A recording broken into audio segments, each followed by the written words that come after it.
میخوای یه اتفاقی که دیروز واسط افتاده رو واسه دوستت به انگلیسی تعریف کنی ولی نمیدونی چطور تعریفش کنی؟ باید از پست سیمپل استفاده کنی. بیا ویدیو رو با من ببین.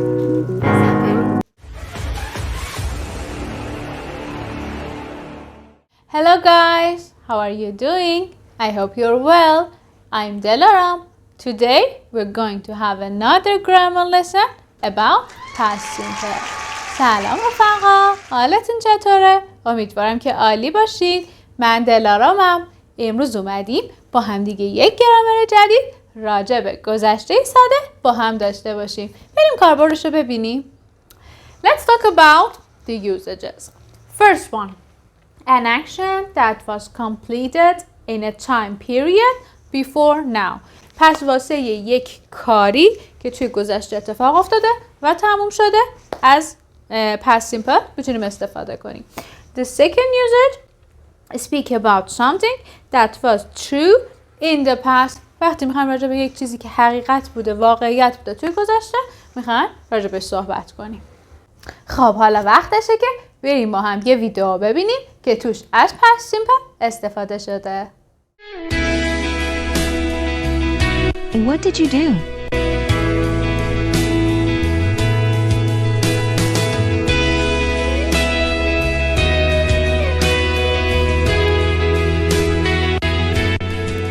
Did you have a good weekend, Monica?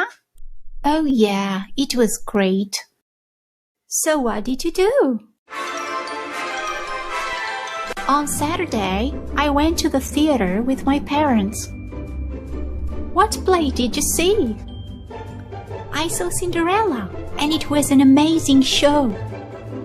What did you like the most? I like the costumes and the songs. What about Sunday?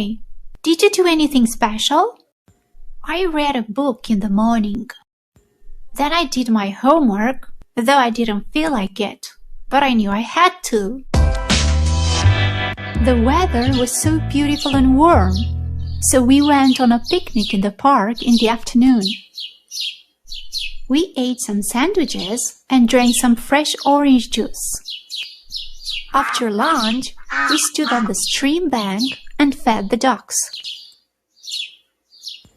Then we took a nice stroll through the park. A moment later, it started to rain. So we ran as fast as we could. As soon as I got home, I took a hot bath. I enjoyed spending time with my family. خب دوستان، اول از همه باید این موضوع رو بدونید که وقتی فعل به صورت گذشته میشه دو تا شکل داره، regular and irregular. فرق این دوتا با هم چیه؟ regular ها افعالی هستن که اصطلاحاً فارسی بهشون میگیم افعال با قاعده. یعنی چی؟ بهشون ایدی میدیم آخرش وقتی میخوایم گذشتهش کنیم. ولی irregular ها که بهشون میگیم بی قاعده به صورت کلی تغییر پیدا میکنن. اون فعلی که بوده تو حالت پرزنت اون دیگه نیست، نمیتونیم بهش ایدی بدیم، عوضش میکنیم. بریم چند تا مثال با هم ببینیم. played, liked, started, enjoyed. So they are regular verbs. And irregular verbs like went, past form of go, saw, past form of see, read, past form of read, did, past form of do and does, both of them, knew, past form of know, had, past form of have and has, ate, past form of eat, and drank, past form of drink. بریم با هم دیگه یک لیست کامل از irregular verbs ها ببینیم. اگه دوست داشتی یه عکس بگیر ازش تا داشته باشی بعدم پیداش کنی.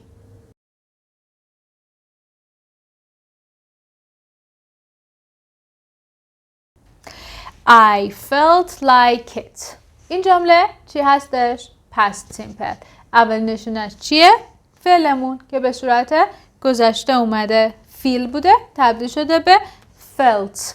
چی بودش؟ regular بود یا irregular؟ Very good.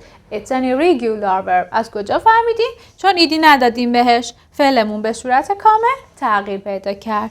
حالا منفی این جمله چی میشه؟ I didn't feel like it. پس برای منفی کردن simple past از didn't استفاده میکنیم. فقط یک نکته حواست باشه وقتی دیدو تو جمله داریم دیگه فعلمون از حالت گذشته در میاد، به صورت ساده میاریمش. Though I didn't feel like it. Though I didn't feel like it. خب حالا نوبت سوالی کردن گذشته ساده است. بریم ببینیم چطور سوالیش میکنیم. اگه WH question داشتیم اول WH همون رو میذاریم، بعد دید رو استفاده میکنیم و همونطور که قبلا بهتون گفتم حواستون باشه وقتی دید تو جمله است فعلمون به صورت ساده میاد. پس میشه What did you do؟ یعنی چی کار کردی؟ اتفاقی که تو گذشته افتاده و به صورت کامل تموم شده. حالا اگه yes no question بود چطور انجام میشه؟ دید رو اول جمله میاریم و دوباره فعل به صورت ساده میاد. وسطش هم فاعلمون میاد که اینجا you هستش. پس میشه Did you have a good weekend؟ Did you have a good weekend؟ معمولا د و وای به هم میرسه. تو انگلیسی صدای ج میده. میتونیم did you هم بگیم. جفتش درسته. یعنی چی؟ یعنی که آیا آخر هفته خوبی داشتی؟ آخر هفته که گذشته و تموم شده. اگه خواستیم بگیم بله میگیم yes I did چون با did سوالی شده. Yes I did and no is no I didn't. Did you have a good weekend, Monica? Oh yeah, it was great. So what did you do? خب حالا نوبت time expression های simple past است. بریم با هم چند تاشو بخونیم. Yesterday دیروز، last night دیشب، a week ago, a month ago, a year ago یعنی که هفته پیش، ماه پیش، سال پیش. حواستون باشه وقتی ا میاد قبلش یعنی همینی که گذشت، یک دونه قبل بود. حالا اگه 2 هفته پیش بود، 2 ماه پیش بود، 2 سال پیش بود یا حتی 3 4 یا حتی بیشتر حواستون باشه عددشو میذاریم مثلا 2 و به آخر ویک، مانث و یا yearمون اضافه میکنیم. For example 2 weeks ago, 2 months ago, 2 years ago. Next one, last Monday, last week, last month. یعنی چی؟ دوشنبه‌ای که گذشت. حالا به جای ماندی هر روز هفته دیگه‌ای که بخواین رو میتونید اضافه کنین. Last week هفته‌ای که گذشت. Last month ماهی که گذشت، ماه گذشته. The day before yesterday همون پریروز خودمون میشه. خب حالا نوبت spelling tips. یعنی چی؟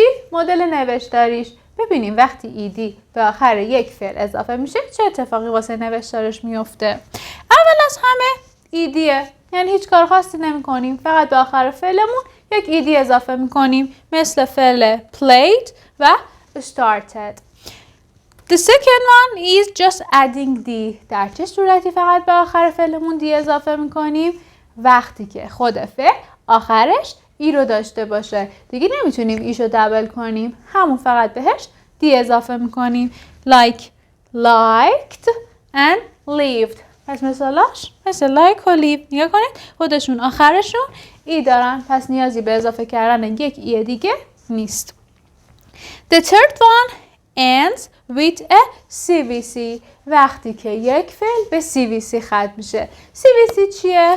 consonant, vowel, consonant. consonant ها چی بودن؟ حروف بی صدا. vowel ها چی بودن؟ صدادارها. consonant دوباره همون سی که کوتاه شده consonant. پس اگه یک کلمه به CVC ختم شد چه اتفاقی واسش میفته؟ آخرین سی که هست، کانسوننتی که هست دبل میشه. الان کلمه استاپ رو نگاه کنین.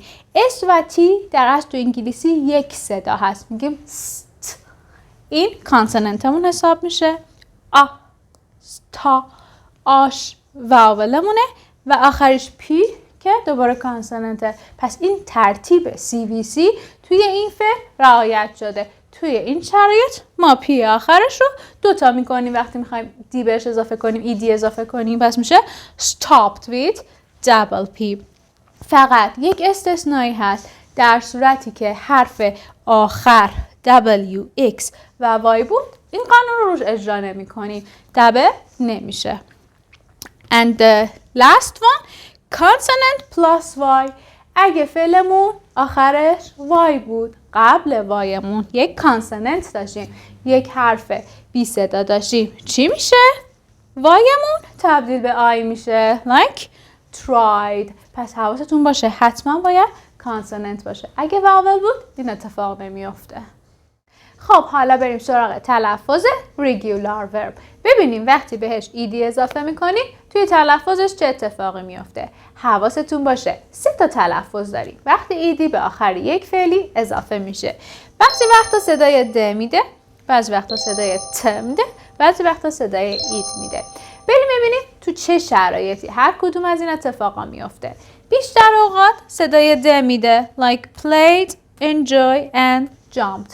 ولی وقتی آخر فعلمون یکی از این صداها باشه، صدای پ، ف، س، ش، چ and ک. پس اگه آخر فعلمون این صداها بود چه اتفاقی میفته؟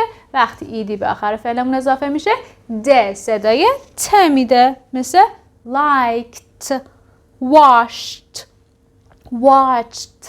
ببینید صدای د نمیشنویم، میگیم ت washed. and id. تو چه شرایطی صدای اید میده؟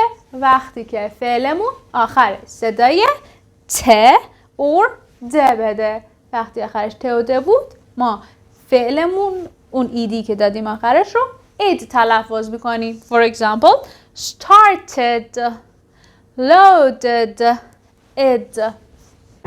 well past simple is done. خب گذشته ساده تموم شدش. حالا نوبت توه. واسم یک جمله از past simple توی کامنت بنویس. راستی اگه صفحه‌مو نداری حتما دنبالم کن. کلی ویدیوهای کاربردی دارم تو پیجم. تا جلسه بعدی میبینمت. بای بای.